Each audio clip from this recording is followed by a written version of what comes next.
المرسلين وعلى آلہ واصحابہ اجمعین۔ اللہ رب العزت کا بے حد لا متناہی بے حساب شکر ہے، مالک کائنات ہم سب کو امام الانبیاء و سید الانبیاء صلی اللہ علیہ وآلہ وسلم کی اطاعت اور اتباع ساری زندگی نصیب فرمائے، اور نور قرآن اور ہدایت قرآن سے ہم سب کو ہدایت یافتہ اور روشن زندگی نصیب فرمائے۔ قرآن مجید فرقان حمید کی ایک ایک آیت میں، ایک ایک حرف میں، ایک ایک جملے میں اس قدر نصیحتیں ہیں کہ انسان کی عقل سنتے تنگ رہ جاتی ہے کہ کیا کیا قرآن مجید۔ یعنی اگر حکماء پڑھیں تو ہر حرف میں شفا، علماء پڑھیں تو ہر حرف میں ایک علم، صوفیاء پڑھیں تو ہر حرف میں ایک معرفت، لاکھوں معرفت کی جہتوں سے، اور عشاق پڑھیں تو ہر حرف سے عشق ٹپکتا ہے، محبین پڑھیں تو محبت کی ہر طرح کی راہیں انہیں نصیب ہوتی ہیں۔ قرآن مجید ایک عظیم کتاب ہے جسے اللہ نے یوں فرمایا تبیانا لکل شیء، ہر چیز کا بیان ہے، رطب ولا یابس الا فی کتاب مبین، خشکی اور تری سارے کا بیان اسی کلام میں ہے۔ تو یہ عظیم کتاب ہے بابرکت، جس میں اللہ رب العزت نے ہر طرح کی اپنی قربت کی ساری راہیں، اپنی محبت کی ساری راہیں، اپنے حبیب صلی اللہ علیہ وسلم کی معرفت کی ساری راہیں اس قرآن مجید میں اللہ رب العزت نے رکھ دی ہیں، لیکن شرط کے تحت ہدی للمتقین۔ یہ کتاب بڑی پاک ہے، پاکوں کو ہدایت دیتی ہے۔ جو اس میں شریر بن کے گھسے گا وہ شریر ہی رہے گا، بھلے جتنی مرضی تلاوتیں کر لے، جتنی مرضی تبلیغیں کر لے، جس کی سوچ فکر اس سے نور حاصل کرنے کی ہوگی تو اسے نور نصیب ہو جائے گا، اسے بابرکت نصیب ہو جائے گی۔ اس لیے قرآن مجید فرقان حمید عظیم کتاب ہے، ہر شخص پڑھنے والا اسے ہادی نہیں ہوتا اور نہ ہی وہ مہدی ہوتا ہے۔ ہادی کہتے ہیں ہدایت دینے والا، اور مہدی کہتے ہیں جس کو ہدایت دی جائے، ہدایت یافتہ۔ تو قرآن مجید خود کہتا ہے یضل بہ کثیرا ویہدی بہ کثیرا۔ قرآن کی صورتیں، اس کے حروف، اس کے کلمات، کوئی لوگ گمراہ ہو جاتے ہیں اور کوئی کسی کو ہدایت مل جاتی ہے۔ تو ایک عظیم کتاب ہے، اللہ رب العزت ہمیں اس کی کامل برکات نصیب فرمائے۔ آیت نمبر 171 جس میں اللہ رب العزت نے وہی جو یہ پچھلی آیت میں شیطان کی کارستانی کہ تمہیں وہ کس چیز کا حکم دیتا ہے، اگلی آیت میں وہ لوگ جو شیطان کے ماننے والے، جن کے آباء و اجداد ہیں اور وہ شریعت کے مخالف ہیں، ان کی ماننے والے وہ کس راہ پر چلاتے ہیں۔ اب اللہ رب العزت نے مثال دے دی ہے کہ یہ جتنے بھی لوگ ہیں جو شیطان کے شکنجے میں چڑھے ہوئے ہیں اور جو اپنے آباء و اجداد کے پیچھے لگے ہوئے ہیں، ان کو جتنی مرضی تبلیغ کریں، یہ ایسے ہی ہے جیسے آپ جانور کو آواز دیتے ہیں، وہ آواز تو سنتا ہے لیکن سمجھتا کچھ نہیں ہے۔ تو یہ ایسے ہی ہے جتنی مرضی واسو نصیحت۔ اس اہل ایمان کو بھی ایک نصیحت ہے کہ کہیں ایسا نہ ہو کہ وہ قرآن و حدیث کو سنتا تو ہو لیکن ایک آواز ہی ہو بس۔ اگر ایسا ہو تو یہ کفار کا طریقہ ہے، اہل ایمان کا طریقہ نہیں ہے۔ قرآن مجید سنتے ہوئے اہل ایمان کا جو انداز بیان کیا گیا، وَإِذَا سَمِعُوا مَا أُنزِلَ لِلرَّسُولِ تَرَىٰ أَعْيُنَهُمْ تَفِيضُ مِنَ الدَّمْعِ مِمَّا عَرَفُوا مِنَ الْحَقِّ۔ قرآن پاک جب سنتے ہیں تو آنسو بہہ جاتے ہیں، رونگٹے کھڑے ہو جاتے ہیں، للہیت اور خوف و خشیت پیدا ہو جاتی ہے۔ کلام الہیہ سنتے ہوئے انسان کے جسم و روح اور قلب کو روشنی نصیب ہوتی ہے، لذت اور نور نصیب ہوتا ہے۔ اس آیت میں فرمایا مثال ان لوگوں کی جنہوں نے کفر کیا، یہاں کافر مراد ہے، اور اس شخص کی طرح ہے ینعقو جو پکارتا ہے، بیما اسے جو لا یسمعو نہیں سنتا، الا دعاء و نداء فقط پکارنا ہی سنتا ہے اور کچھ نہیں سنتا، اس کو مفہوم کچھ واضح نہیں ہوتا، اسے کچھ سمجھ نہیں آتی، آئے سنے آواز کان میں گونجی بس چلے گئے، نہ سمجھنے کی نیت تھی نہ سمجھا اور چلے گئے، وہ تو کافر ہیں۔ اللہ رب العزت نے فرمایا صم بکم عمی فہم لا یعقلون، فرمایا بہرے گنگے اندھے ہیں، یہ سمجھ نہیں سکتے۔ یعنی جنہوں نے دین کو نہیں سمجھا بھلے ان کے کان ہیں، جنہوں نے قرآن پاک کو نہیں سمجھا بھلے ان کی زبان ہے، جنہوں نے نہیں سمجھا بھلے ان کی عقل ہے، لیکن اللہ فرماتا ہے کہ وہ بہرے گنگے اور بے عقل ہیں، انہیں کچھ نہیں سنائی دیتا۔ ان کو قرآن و حدیث سنانا ایسے ہی ہے جیسے کسی کی صرف اور صرف آواز ہے، سمجھ نہیں ہے۔ ہوتا ہے نا بعض وقت صرف آواز آ رہی ہوتی ہے، پتہ نہیں ہوتا ہی کیا ہے۔ تو جانوروں کے لیے ہماری جو گفتگو ہے وہ آواز ہے، وہ آواز کو اندازہ لگا کے آتے ہیں کہ کچھ ہو رہا ہے، سمجھ نہیں ہوتی کہ ہم انہیں کیا کہہ رہے ہیں۔ اس آیت میں اللہ رب العزت نے یہ فرمایا۔ اس کے بعد ہمیں فوراً اہل ایمان کو تعلیم اور تنبیہ فرمائی۔ فرمایا یا ایھا الذین آمنو، اے ایمان والو، کلو، یہ امر ہے، کل کلا کلو، کھاؤ، من طیبات، پاکیزہ، ما رزقنا، جو ہم نے رزق دیا کم تمہیں، واشکر اللہ، اور اللہ کا شکر ادا کرو، ان کنتم ایاہ تعبدون، اگر تم خاص اسی کی عبادت کرتے ہو پھر اسی کا شکر ادا کرو، اس کے حکم کو مانو۔ تم خاص اسی کی جو عبادت کرتے ہو تو پھر کسی اور کے جو ہے وہ بات کسی اور کی ماننے کی ضرورت نہیں ہے۔ اور اس آیت میں بھی اللہ تبارک و تعالیٰ نے ہمیں، میں نے عرض کیا تھا پچھلی ایک آیت میں اللہ نے سب سے پہلے حکم دیا ادب مصطفیٰ کا، پھر ادب امت مصطفیٰ کا۔ قرآن مجید میں اہل ایمان کو جو خطاب کیا گیا یہ تیسرا ہے، اور پھر اس آیت میں اللہ رب العزت نے ہمیں حلال رزق کھانے کی تعلیم فرمائی، یعنی پہلے آداب سکھائے، اب معاش سکھایا۔ پہلے آداب سکھائے تو معاش جتنی مرضی بہتر ہو، آداب نہ ہو تو کسی کام کی نہیں ہے۔ یاد رکھیں عبادات سے بھی قبل فقہا نے لکھا ہے آداب ہے، آداب نہیں ہے تو فرائض کسی کام کے نہیں ہے۔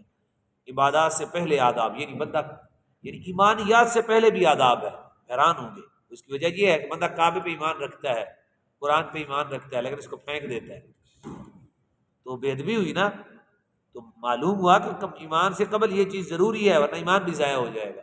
وہ اس سے پوچھو ایمان رکھتا ہے، کہتا ہے ہاں ایمان رکھتا ہوں۔ کیا ہے؟ اللہ کا کلام ہے۔ مانتے ہو؟ مانتا ہوں۔ پھینکا کیوں؟ ویسے تو یعنی ایمانیات سے پہلے بھی آداب، ادب جیسے ہی ان کافروں کے ہاں جب حضور کو کلمہ پڑھا تو پھر بڑا مقام پایا، پہلے ادب آیا پھر ایمان نصیب ہو گیا، ایمان نصیب ہوا تو پھر عبادات بھی نصیب ہو گئی۔ تو یہ ادب جو ہے اسلام میں، الدین کلہ ادب، امام الانبیاء کی حدیث ہے، دین سارے کا سارا ادب ہے، دین ہے ہی سارے کا سارا ادب۔ اس آیت میں بھی اللہ رب العزت نے ہمیں حلال کھانے، فوراً جو ہے نا حلال کے بعد فوراً حرام چیزوں کی تعلیم دی کہ حرام چیزوں سے بچنا ہے۔ انما حرم علیکم المیتۃ، چند چیزیں ہیں آپ نے غور سے سننا ہے۔ انما حرم، صرف اور صرف اللہ نے حرام کیا تمہارے اوپر مردار، جانور جو خود بخود مر جاتا ہے اس کو مردار کہتے ہیں، والدم، خون، خون ہمارے اوپر حرام ہے، ہم نہیں کھا سکتے، یعنی گوشت کو صاف کر کے کھانا چاہیے۔ تو یہاں میں ایک آپ کو بات کروں، جو قربانی کے اندر غلطی ہوتی ہیں وہ یہی ہوتی ہیں، جب میں نے قربانی کے دوران یہاں بتایا بھی تھا کہ حلق، وہ ذبح کر کے فوراً اس کی وہ جو پٹھا ہوتا ہے نا اس کو کاٹ دیتے ہیں، جانور حرکت نہیں کرتا، اس کے جسم سے صحیح خون نہیں نکلتا، تو وہ کیونکہ اللہ رب العزت کا جو حکم ہے وہ بھی پورا نہ ہوا اور خون بیچ میں رہ گیا تو اس سے بیماریاں پیدا ہوتی ہیں، لہٰذا خون ہمارے لیے حرام ہے، اور سچ اور تحقیق ہے خون ہی میں ساری بیماریاں ہوتی ہیں۔ تو دیکھیں اسلام کتنا پاکیزہ ہے، اس نے ہمیں پہلے ہی اس کو حرام کر دیا کہ تم یہ نہیں کھا سکتے، یہ کھا ہی نہیں سکتے۔ ساری بیماریوں کا مرکز ہے وہ، شفا کا مرکز بھی وہی ہے، بیماری کا مرکز بھی وہی ہے، خون ہی میں سارا کچھ ہوتا ہے۔ تو اس لیے اللہ رب العزت نے ہمارے اوپر جو خون ہے وہ حرام کر دیا۔ وَلَحْمَ الْخِنْزِيرِ، اور خنزیر کا گوشت، یعنی خنزیر نجس العین ہے، اور وَمَا أُهِلَّ، اور وہ بلند کیا جائے بھی جس پر لغیر اللہ، غیر اللہ کا نام۔ احلّہ، اہلّہ یہ ہے ماضی مجہول، کیا ہے جی؟ اور یہ ہلال سے بنا ہے، ہلال کہتے ہیں چاند کو، ہلال کس کو کہتے ہیں؟ چاند کو کہتے ہیں۔ اور آواز بلند کرنے کا معنی یہ ہوتا ہے کہ عربیوں نے اس کا نام اس لیے ہلال رکھا کہ چاند جب پہلے دن نظر آتا ہے، پہلے دن کے چاند کو کہتے ہیں، پہلے دن جب چاند نظر آتا ہے تو شخص کہتا ہے فوراً وہ دیکھو، تو بلند آواز کر کے لوگوں کو، سارے غور کر کے کھڑے ہوتے ہیں نا اور کہتے ہیں وہ دیکھو، وہ ادھر نگاہ کرتا ہے، تو اس وجہ سے انہوں نے اس چاند کا نام ہلال رکھ دیا۔ آواز بلند کرتے ہیں ہم اس وقت، اس وجہ سے اس کا نام کیا رکھا؟ ہلال رکھا۔ تو یہاں معنی ہے وہ چیز جس پر غیر اللہ کا نام بلند کیا جائے۔ اس میں اس زمانے کی، حالانکہ جتنی تفسیریں ہیں نبی علیہ السلام کے تابعین، صحابہ تابعین کے لے کر ابھی تک چند مفسرین کے علاوہ سب نے لکھا ہے کہ اس کا مطلب ہے جانور پر جب ذبح کرتے ہیں اس وقت کسی کا نام لیا جائے، حرام ہو جاتا ہے۔ لیکن آج کل مسلمانوں میں اس قدر انتشار آ گیا اور تشدد آ گیا مسلکی اناد کی وجہ سے، اور انہوں نے وہ چیز جس پر غیر اللہ کا نام، وہ کہتے ہیں وہ چیز جس پر غیر اللہ کا نام آ جائے، حالانکہ اس میں نہ نام کا ذکر ہے، وہی اسم کہتے ہیں نام کو، آپ تو سمجھتے ہیں ماشاءاللہ، نام کا ذکر ہی نہیں ہے، اپنی طرف سے ترجمہ کیا اور پھر کہا کہ داتا کی مٹھائی حرام ہے، ساتا بابے کا حرام ہے، چلیسواں فلاں کا حرام ہے۔ صحیح حدیث پاک ہے، نبی کریم صلی اللہ علیہ وآلہ وسلم کی بارگاہ میں عرض کی گئی، حضرت سعد نے کہا کہ میری والدہ فوت ہو گئی ہے، میں نے ان کے لیے کچھ کرنا ہے۔ حضور نے فرمایا فلاں کنواں خرید کے مسلمانوں کے لیے وقف کر دو۔ انہوں نے کنواں خریدا، اوپر لکھ دیا ہذہ لأم سعد، ہذہ یہ سعد کی ماں کے لیے ہے۔ غیر اللہ کا نام آیا کہ نہ؟ حضور بھی پیتے تھے، صحابہ بھی پیتے تھے، ایسا نہیں ہے۔